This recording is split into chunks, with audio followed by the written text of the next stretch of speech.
देखो देखो कौन आया। સૌને જય આદિવાસી. લડેંગે લડેંગે और लड़ेंगे और लड़ेंगे. ખાટામાં જિલ્લા પંચાયતની સીટ નો આજે કાર્યક્રમ બોરિયાસ ગામે રાખવામાં આવ્યો છે ત્યારે આપણા સૌના આગેવાન અને વડીલ આપણા કાળીદાસભાઈ મંચ પર ખૂબ લાંબા સમય પછી આપણી જોડે બેઠા એવા વરિષ્ઠ આપણા આગેવાન કેશુભાઈ સાહેબ, તાલુકા કોંગ્રેસ સમિતિના પ્રમુખ નિકુંજભાઈ, નવસારી મહારૂઢી ગ્રામ પ્રથાના અધ્યક્ષ એવા રમેશભાઈ, અપક્ષ તાલુકા પંચાયતના સદસ્ય અને સામાજિક આગેવાન મારા મિત્ર એવા કલ્પેશભાઈ અને ઘણી દૂરથી આપણી વચ્ચે ઉપસ્થિત ને હર હંમેશા લડાઈ અને આદિવાસી સમાજના પ્રશ્નોને વાચા આપવા માટે તત્પર યુવા માજી તાલુકા પંચાયતના પ્રમુખ એવા યુસુફભાઈ, તમામના નામ નથી લેતો, રાજીતભાઈ, તમામ સરપંચશ્રીઓ, તાલુકા પંચાયતના સદસ્યશ્રીઓ, બહેનો, વડીલો, ખૂબ લાંબા સમય પછી ખાટામાં વિસ્તારમાં આપણે સૌ ભેગા થયા છે. પરંતુ એક વાત હું તમને કહી દઉં, આજે મારો લગભગ 14મો દિવસ છે. 11 તાલુકામાં ખાલી વાંસદા તાલુકો આપણો બાકી છે, બાકી દરેક તાલુકામાં અમે ફર્યા છે અને દરેક લોકોની ઈચ્છા, માત્ર આદિવાસી સમાજ નહીં, માછી સમાજ, કોળી સમાજ, મુસ્લિમ સમાજ, અન્ય ગરીબ સમાજ, તમામે તમામ સમાજની એક જ વાત છે કે અમારા માટે લડવા વાળો કોઈ હોય તો આનંદ પટેલ.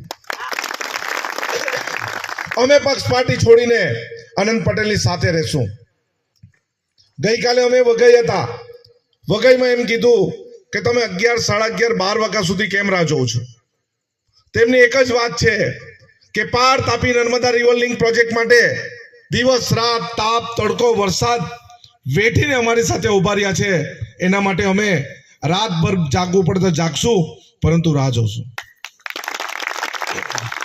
નારગોલ વિસ્તાર હોય, ઉમરગામ વિસ્તાર હોય, ઇન્ડસ્ટ્રીયલ વિસ્તાર હોય, કાંઠા વિસ્તાર હોય, ખૂબ સમસ્યાઓ છે અને સાંસદે કોઈ દિવસ એક પણ સમસ્યાની રજૂઆત લોકસભામાં કરી નથી અને દરેક લોકોની એક જ વાત છે, અમારી સમસ્યાની રજૂઆત તમે લોકસભામાં કરો.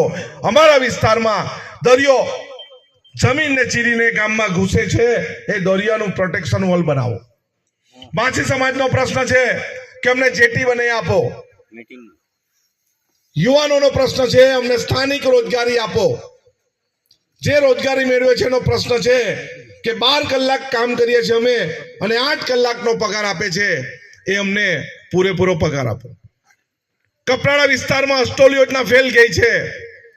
આંગણવાડી બહેનો ન્યાય માંગે છે, આશા વર્કર બહેનો ન્યાય માંગે છે, વિદ્યાર્થીઓ સારી શાળા માંગે છે. ત્યારે એમનો એક જ પ્રશ્ન છે કે અમે જ્યારે દાખલા લેવા જઈએ આદિવાસી સમાજના, તો અમને દાખલા સરળતાથી મળવા જોઈએ.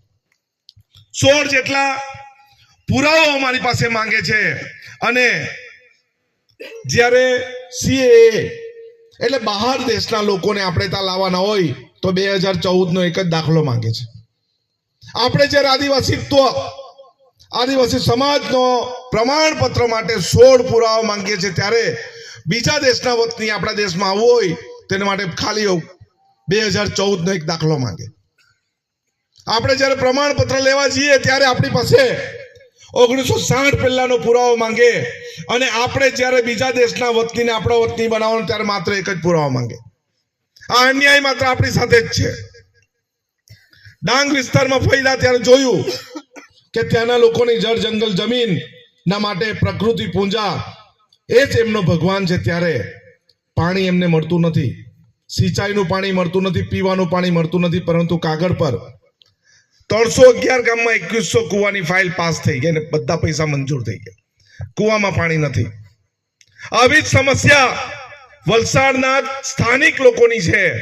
થોડા જ દિવસ પહેલા વલસાડ રેલવે સ્ટેશન પર જે અંદર જવાનો રસ્તો ઓડીપીથી હતો, એ રસ્તો બંધ કરી દીધો હતો. અમે બધા જ કોંગ્રેસ સમિતિ હાથે ગયા અને કીધું ઓડી પહેલા જો તમે રસ્તો નહીં ખોલ્યો તો અમે ઉપવાસ પર બેસશું, અને 2 દિવસમાં રસ્તો ખુલી ગયો. કહેવાની વાત એટલી જ છે કે આપણે સૌએ સાથે થઈને સંગઠિત થઈને આ ચૂંટણી જીતવાની છે. અને બીજી પણ એક વાત કહી દઉં, વાંસદા માટે ઇતિહાસ થશે. પહેલી વાર ને છેલ્લી વાર વાંસદામાં આપણને ટિકિટ મળી છે. અત્યાર સુધી આઝાદી પછી એક પણ વાર એમપીની ટિકિટ અહીંયા નથી મળી. અને અહીંયા આપણે લડવાનું છે, લડીને જીતીને બતાવવાનું છે કે વાંસદા સૌથી આગળ છે ને સૌથી આગળ રહેશે. રમેશભાઈ વાત કરી 70,000ની લીડ. આપણી પાસે 331 બૂથ છે. આપણે 36,000 થી જીતા છે. હવે 1 લાખ કરવો હોય તો શું કરવાનું? શું કરવાનું? હરેક બૂથ પર 200 મત વધારવાના. કેટલા? 200 મત નાખવા માટે વધારવાની કે આપણા માટે વધારવાના? કોંગ્રેસમાં વધારવાનો. વધારશો.